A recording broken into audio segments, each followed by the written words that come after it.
Hey everybody, this is Eric Johnson. I'm kind of pissed off, and I think it's time other people that have been involved in the Forrest Fenn adventure, chase, search start getting a little pissed off too. I'm referring to the latest event that's happened in the search community. That is the release of an article by The Finder. He does not, of course, give his real name or his address or anything else. He just says, I'm the Finder, and we all believe it. I've seen some people with reputable Fenn pages who just said, oh my God, what a wonderful tribute to Fenn. A wonderful tribute to Fenn? That's what the Finder's first disclosure is to the search community. A tribute to Fenn. Folks, there's a lot to this. And it's just starting to piss me off the more I get into reading about other sides of Fenn that are out there. And seeing something like this that to me is so blatantly false, being peddled off. Do you know where this guy released the tribute to a remembrance of Forrest Fenn? He released it on a page called Medium. That's where the original story came from. Dale Neitzel picked up the link and put it on his webpage. The Finder apparently did not. By the way, that's something I will put a link to. There was a great conversation that occurred between Amy Seeks, I hope I have her name right, Cynthia Meacham, and Dale Neitzel, and then some other people pop in and out. It's a link. It's called Oh My God, or OMG, still talking about the Finder of the Forrest Fenn treasure chest and what he wrote. They discuss some things. They discuss this article by the Finder.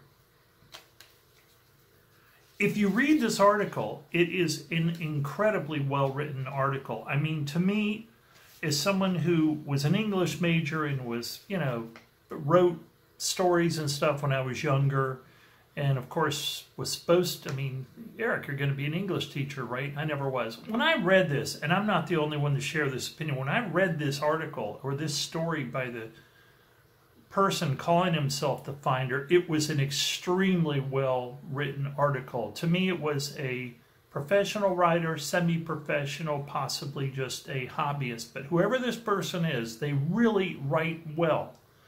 The odds of that being the average treasure hunter, that they write like that, is pretty amazing to me. Of course, the thing that made everyone assume it had to be the Finder is because of the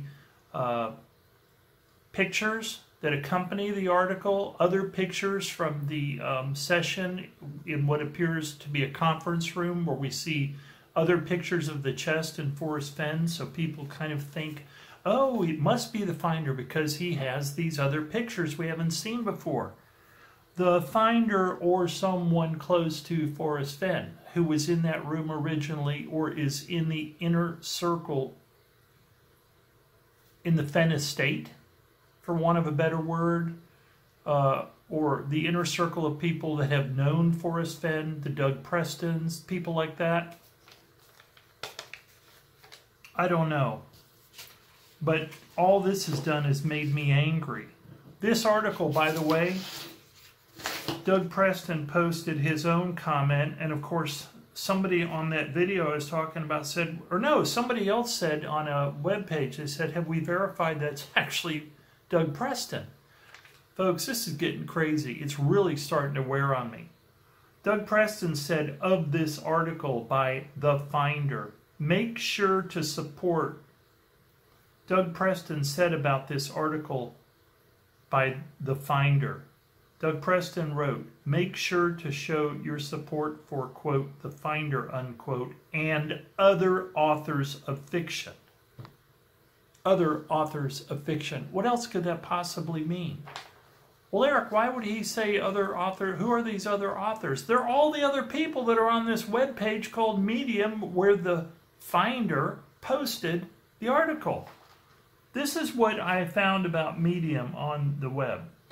Medium.com is a fantastic source of articles from a huge variety of writers, poets, and comic artists from around the world. It's the YouTube of writing. You come here to read, as over 200 million people do a month, or to share your articles and stories with a huge audience. Is the finder a writer? Maybe he is. Maybe the finder is a writer.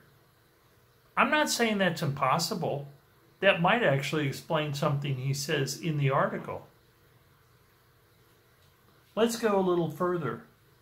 Medium is a place to read articles on the internet. Medium is a blogging platform like WordPress or Blogger. Medium is the new project forum, the guys who brought you Twitter. Well, that's really well written. Medium is the new project, from the guys who brought you Twitter. Medium is, I love this line. This really gets me going.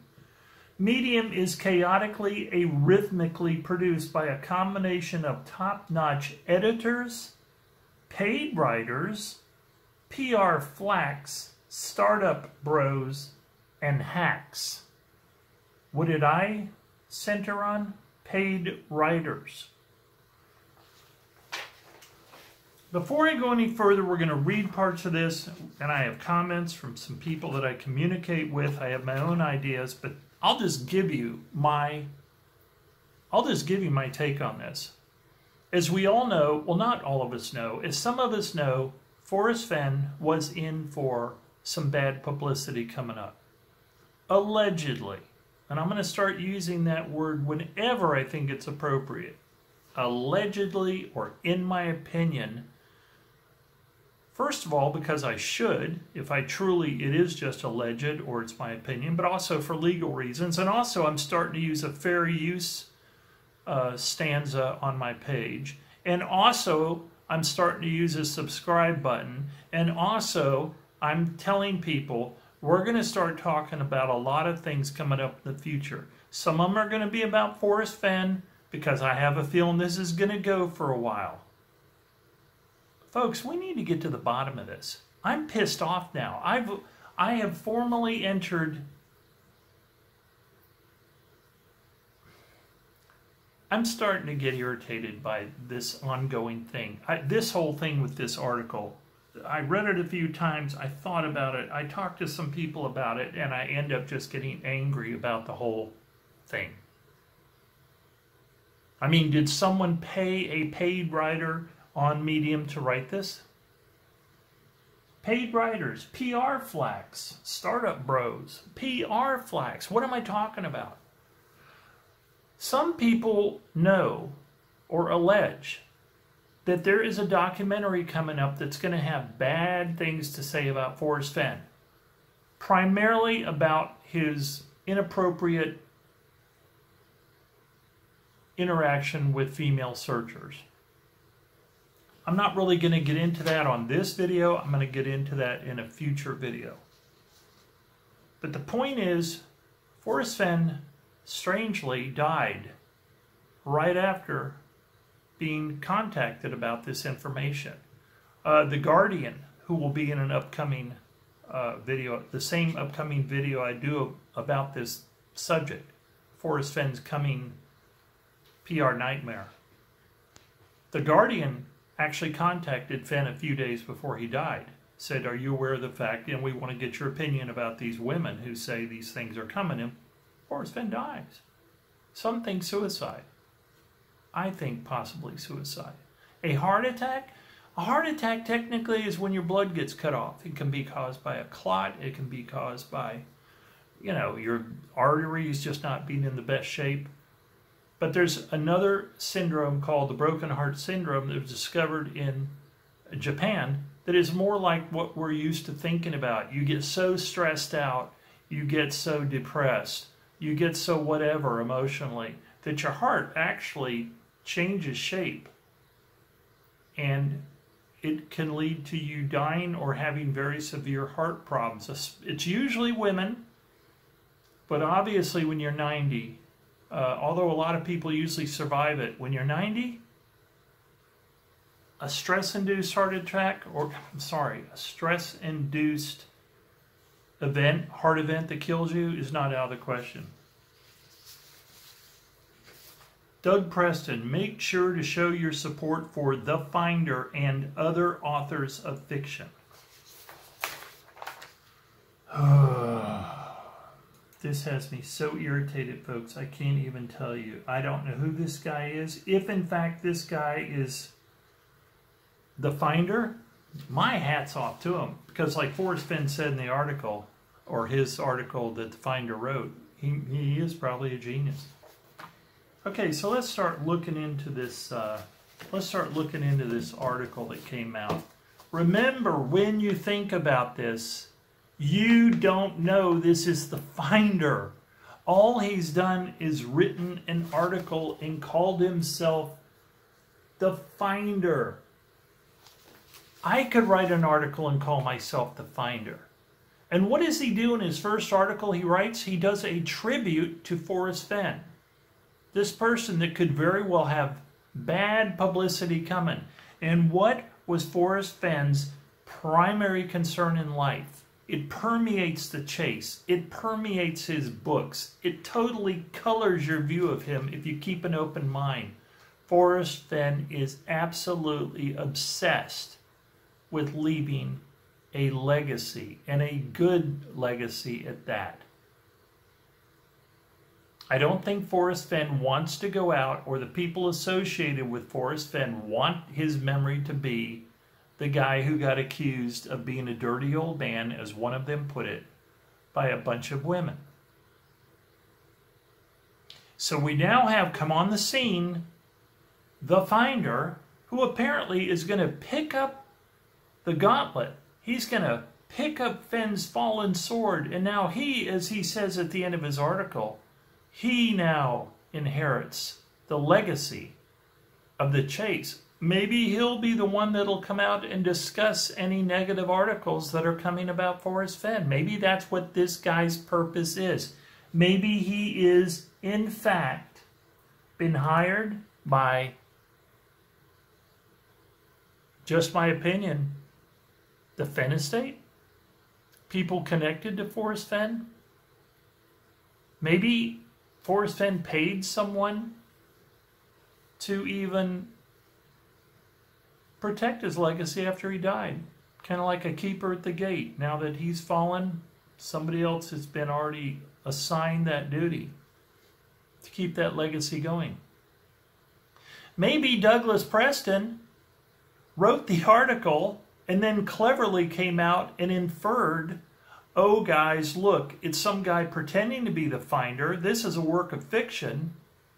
So he divorces himself from the Finder, and yet maybe in the future Doug Preston will continue writing as the Finder. Do you think at this point these kind of things don't happen with the Forrest Fenn chase? It is a nightmare of convoluted trickery. I mean, that's why I'm so angry at this point. And I really think we as a community or as a group, I mean, I've never been affiliated with many of the people. Well, let's just say I haven't been affiliated with some parts of the quote community. I have with others. But folks, whoever you are in this community, I would think you're starting to get angry that you're being so easily led by events, including the search. Forget the search for now. Get over your solves. Don't send me any more solves. Some people are still saying, this is my idea of where it is. Folks, I have a great idea of where it was. I don't think it's there anymore. I think it got picked up. I think it was retrieved.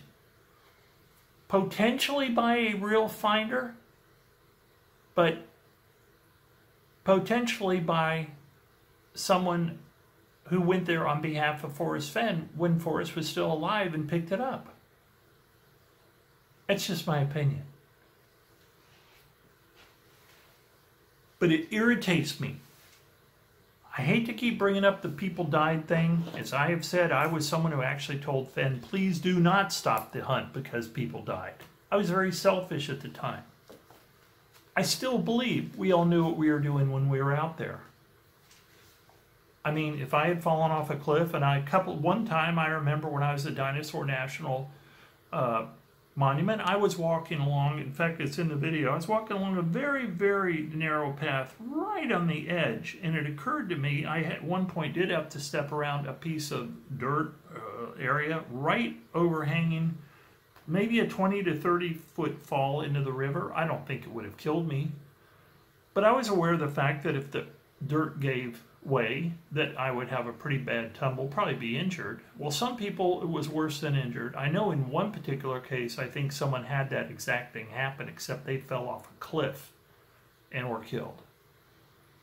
You know, those are the weird things that happen, right? Walking along very close to the edge of a cliff, thinking everything is secure, and not realizing that next step, that earth gives way, and you're suddenly falling 50, 60 feet onto rocks, and you're dead. Doesn't take much to kill you. All right, the Remembrance of Forrest Fenn by the Finder. This is what the Finder decides to do the first time he's going to communicate with the Forrest Fenn community and the world. The first thing he decides to do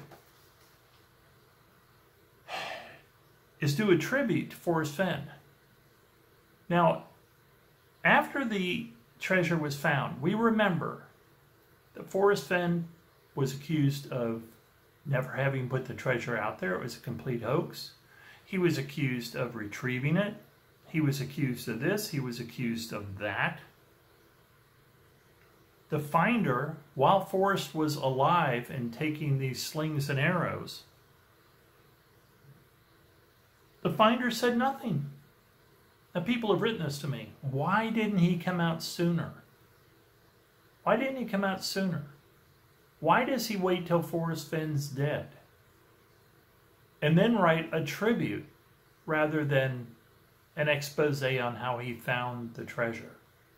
There's so much to go over here. So many questions. And again, I'm not going to keep harping on this. I think we all should be starting to get pissed off, folks. I just think we should. I mean, I don't know how long people are just going to say, oh, yeah, this is the Finder. Oh, yeah, it was found. Oh, yeah, this, and oh, yeah, that. And completely disregard. I mean, when you find out other things about Forrest Fenn that he was up to, like with the women, I'm going to keep bringing that up because it's such a perfect example of how the image you have of Forrest Fenn is so different than the truth. Right? It's so different than the image you have of Forrest Fenn. I'm no prude. And I understand guys can get flirty with women, and I understand you can say and do stupid things to where they take offense. But Forrest Fenn, from what I'm reading, quite a lot of these searcher women said it got pretty creepy with Forrest.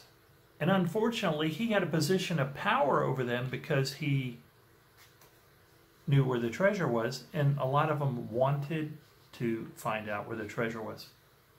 We're just going to put, all I'm bringing that up for, though, again, is to just say Forrest Fenn was not just granddad with a twinkle standing there trying to get the kids and the family out into the woods, camping and looking for the treasure hunt. And oh boy, it's just going to be fun. And you know that, I've said it before and I'll say it again, that unemployed redneck was going to take his 12 kids and his wife out in that pickup truck, and he was going to look for that treasure and find it. And we know he never would have found it. And he was unemployed. He didn't have the money to go looking for anyway. And that was the example of what Forrest Fenn said he was hoping would happen.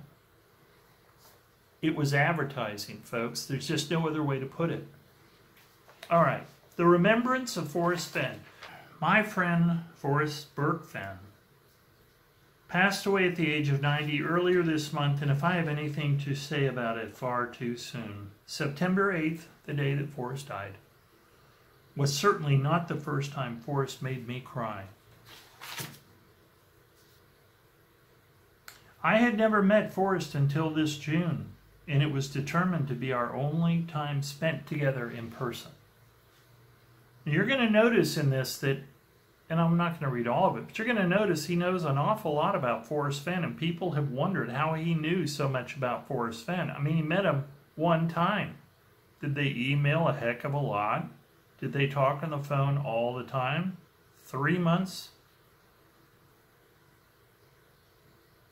But I'm thankful for the time we did have. When I met Forrest, I told him I hadn't been sure I would ever get to meet him. The treasure was just too hard to find. He told me with a big smile that he had always said it was difficult to find, but not impossible, and I had proved him right. By the way, at this point in the article, we have seen the treasure chest, another picture of the treasure chest outside. It looks completely covered with dirt, a soot film of a grime. Possibly there is grass or some sort of plants right next to it that are laying down. It makes me think it could, well, no. I was going to say it almost makes me think of something that the water had gone up and down over. In other words, the water had risen up over it and then back down and covered it with this. So he's got great pictures. These pictures, like this treasure chest, obviously I'll be showing them.